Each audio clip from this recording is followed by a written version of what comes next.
결론입니다. 큰 1번, 하나님의 말씀의 권위에 순종하라는 것입니다. 이 신명기서의 결론은 밑에 읽겠습니다. 하나님의 말씀에 순종해야 한다는 것이 신명기 전체의 지배적인 핵심 내용입니다. 신명기에 보면 순종하라는 말이 유난히도 많이 나옵니다. 한마디로 순종이라는 말을 풀었으면 하나님의 법도를 듣고 잃어버리는 게 아니라 준행하라는 것일 겁니다. 밑에 신명기 4장 1절 2절입니다. 이스라엘아, 이제 내가 너희에게 가르치는 규례와 법도를 듣고 준행하라. 그리하면 너희가 살 것이요 너희의 열조의 하나님 여호와께서 너희에게 주시는 땅에 들어가서 그것을 얻게 되리라. 내가 너희에게 명하는 말을 너희는 가감하지 말고 내가 너희에게 명하는 너희 하나님 여호와의 명령을 지키라 말씀하고 계십니다. 아래에서 두 번째 단락입니다. 40페이지. 대개 구원받은 사람들의 대화 속에서 흔히 발견할 수 있는 언어를 보면 자기 스스로 생각할 권리를 가지고 있는 것처럼 여기는 것 같습니다. 요즘 우리들의 모습이죠. 즉 그들은 자기 자신의 이성이나 자기 자신의 판단이나 자기 자신의 양심에 따를 권리를 가지고 있는 것으로 생각한다는 것입니다. 그래서 뭐라고 말합니까? 나는 이렇게 생각하는데 왜 자매님 그렇게 생각해요? 나는 이렇게 생각하는데 부장님 왜 그렇게 말씀하세요? 나는 이렇게 느끼는데 왜 꼭 그렇게 느끼라고 그러세요? 내 생각에는, 내 가치관에는, 하여튼 여러 가지 자기 생각을 자꾸 말하는 게 있죠. 옳지 않다는 겁니다. 마지막 단락입니다. 40페이지. 그런데 이와 같은 만연한 질병이라 표현됐는데 좀 불쾌하시면 용서하십시오. 질병을 고칠 수 있는 절대적인 약은 무엇일까요? 그것은 거룩한 이 말씀의 권위에 절대적이고도 완벽하게 순종하는 것입니다. 주님께서 마귀를 이길 때 사용하셨던 무엇이었습니까? 기록되었으되였죠. 기록되었으되 사람이 떡으로만 살 것이 아니라 하나님의 입으로 나오는 모든 말씀으로, 말씀이라고 하면 안 되고 모든 말씀이라 그랬죠. 모든 성경으로 우리가 살아나가야 되죠. 기록되었으되를 우리도 사용해야 합니다. 우리는 자신의 의견을 합리화하고 주장하기 위해 성경으로 나아가는 것이 되어서는 안 됩니다. 성경 이용해 먹으면 안 된다는 겁니다. 경건을 이익의 재료로 사용하면 안 된다는 겁니다. 오직 모든 일에 대한 하나님의 뜻을 구하기 위해 성경으로 나아가 나의 모든 존재를, 전 존재를 거룩한 권위 앞에 순종시키는 것이 되어야 한다는 것입니다. 다음 페이지 넘기겠습니다. 41페이지. 두 번째 단락입니다. 왜 순종을 요구하실까요? 바로 위에 신명기 10장 12절에 13절까지 보면 13절에 내가 오늘날 내 행복을 위하여 내게 명하는 여호와의 명령과 그러셨죠. 하나님께서 왜 우리에게 순종을 요구하시냐? 네 행복을 위하여라는 겁니다. 결국은 우리의 유익을 위하여 순종을 요구하시는 겁니다. 한마디로 인생은 선택에 의해서 이루어지는 게 틀림없습니다. 우리는 순종하든지 불순종하든지 둘 중에 하나인데 순종했을 때는 하나님께 축복을 받고 불순종했을 때는 저주와 형벌을 피할 수 없다는 말씀이 계속 반복되고 강조되고 있다는 걸 이 신명기서를 읽으면서 교훈 받으셔야 됩니다. 큰 2번입니다. 중간. 반복을 통해서 우리 마음에 각인시키기 위함입니다. 신명기서의 결론이라는 거죠. 3번입니다. 맨 마지막 단락 3번. 사랑과 공의의 하나님이심을 나타내기 위함입니다.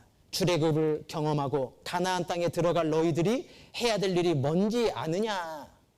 신명기 6장 5절 같이 읽겠습니다. 너는 마음을 다하고 성품을 다하고 힘을 다하여 내 하나님 여호와를 사랑하라. 이게 앞으로 우리 청년 형제 자매님들 결혼하시면 자녀들에게 가장 중요하게 가르치고 자녀들뿐만이 아니라 우리 자신에게 평생 명심해야 됩니다. 마음을 다하고 성품을 다하고 힘을 다하여서 하나님 한 분을 사랑하고 살아가야 됩니다. 세상을 혼합해서 살아가면 안 됩니다. 하나님도 사랑하고 세상도 사랑하고 그래서는 안 됩니다. 하나님만 사랑하고 살아가시기 바랍니다. 옆에 42페이지 성경 말씀 밑에 읽어드리겠습니다. 신명기 13장 3절 바로 밑에 줄입니다. 하나님은 사랑하는 여부를 알려 하사 너희를 시험한다고 말씀하셨습니다. 성경 가운데 사랑이라는 말이 제일 많이 나오는 대표적인 책이 신명기일 것입니다. 신명기는 사랑을 이야기하는 책입니다. 그런데 이스라엘 백성들이 하나님을 사랑하는 마음이 식은 결과 하나님을 불순종했던 것입니다. 우리도 마찬가지라는 걸 교훈받아야 됩니다. 본래 인간은 하나님을 사랑하도록 창조되었습니다. 그런데 인간이 하나님을 떠남으로 사랑의 대상을 잘못 선택하고 있습니다. 하나님 대신에 물질을 사랑하고 동물을 사랑하고 정욕을 사랑하고 우상을 사랑합니다.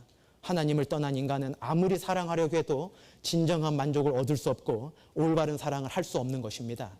하나님은 인생들에게 하나님의 말씀을 들으라고 이렇게 신명기서에 말씀하고 계십니다. 그러나 인간은 하나님의 말씀에 귀를 기울이지 않습니다.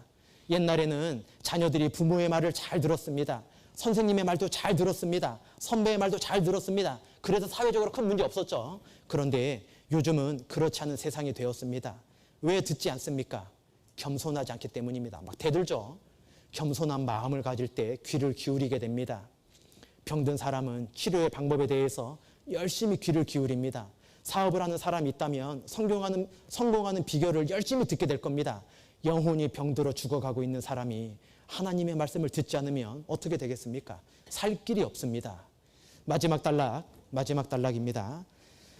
우리가 명심해야 할 것은 잘 될 때 항상 조심하지 않으면 언제 넘어질지 모른다는 것입니다. 그래서 선줄로 생각하는 자는 넘어질까 조심하라고 말씀하셨죠.